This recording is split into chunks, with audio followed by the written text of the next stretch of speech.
Hello, my name is Gary, and I was raised in the Western United States, so I'm a native English speaker. I hope that you will enjoy this YouTube channel. Thank you for joining us.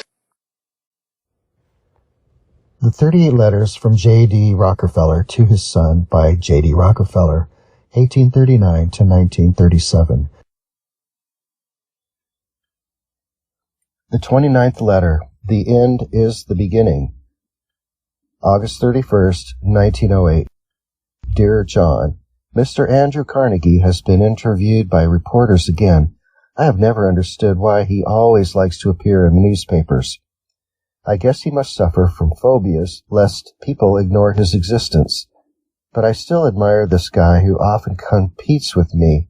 He is hard-working, ambitious, like a tireless, tough guy, and always sees moving forward as his first, second, and third most important things. Perhaps that's why, when asked about the secret of his success, he would tell reporters, "The end is just the beginning." I couldn't believe how this blacksmith could say such incisive words.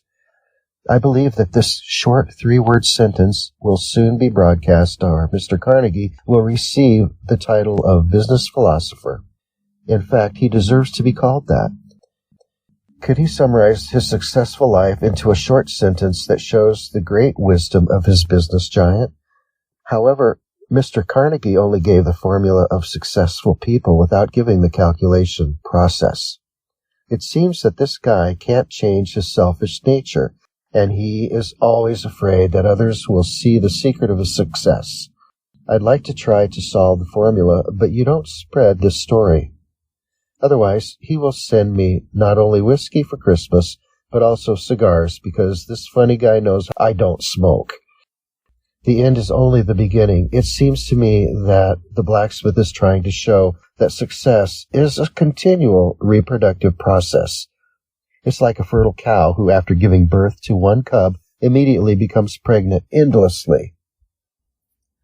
The end is the last stop of a journey and the beginning of a new dream. Every great successful person builds himself up with small successes. This is the quality of every person who has created great achievements. But how to start a new dream? Mr. Carnegie didn't say it, and this is precisely the key to reach the last stop smoothly, and also the key to start the next new dream.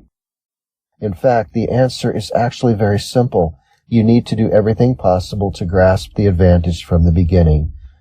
My experience tells me that there are 3 strategies that give me an edge. Strategy number 1 is determined from the start, focusing on the competitive landscape and your competitors' resources. This means being mindful of what I have and what others have, and understanding the fundamentals that lower my chances. When starting a new business, no initial action should be taken until you understand the whole situation. The first step to success is understanding where and how much resources are needed to achieve your goals. From the beginning, I tried to predict what opportunity would arise, and when it did, I would pounce on it like a lion. Many people always like to pursue the best things and give up on the good things. This is not a smart strategy because the good always outweighs the bad.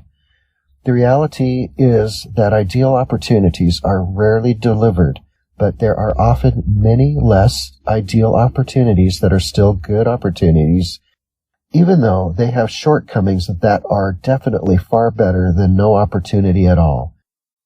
The second strategy is to research and review your opponent's situation, then make good use of this knowledge to your advantage. Knowing my opponent's strengths, weaknesses, work style, and personality traits always gives me an edge over my opponents. Of course, I also need to know who I am. I use this strategy to disappoint Mr. Carnegie, the inventor of the phrase, "The end is only the beginning." Mr. Carnegie is a worthy steel giant, and challenging him is like challenging death. But his weaknesses can help his opponents a lot. He is stubborn. Maybe his wallet is too big, and he always likes to belittle and underestimate others. He stupidly ignored me, thinking the oil industry was my stage, and he stubbornly thought only foolish people would go into mining because the ore price was too low. So when I invested in the mining industry, He almost always ridiculed me and said that I knew nothing about the steel industry and that I was the most failed investor in the United States. In fact, Carnegie is a man who can only see the mountainside, not the top. He does not know that the price is not the most important thing. What matters is value. If the mining industry cannot be properly controlled and detected, the steel mill can only turn into a pile of scrap iron.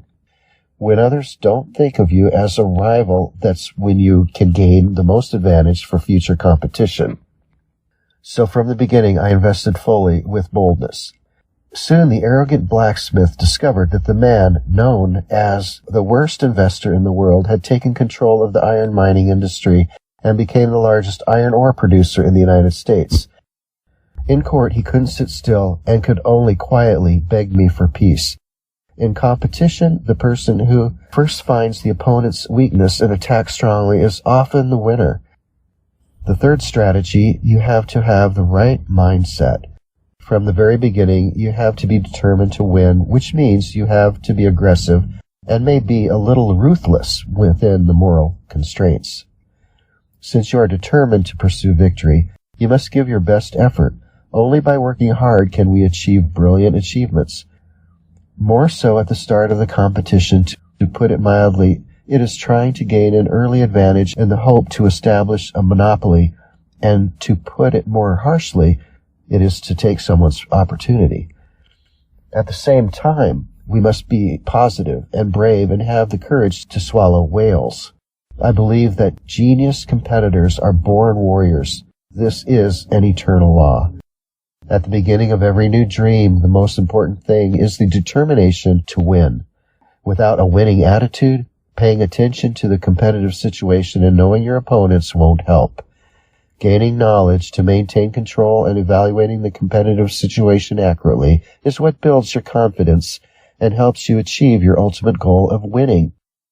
Look at those who fail, and you will see that most people fail not because they make mistakes, but because they are not fully dedicated, and the same is true in business. John, don't forget Mr. Carnegie's famous quote, "The end is only the beginning," and of course, my 3 strategies. Love your father.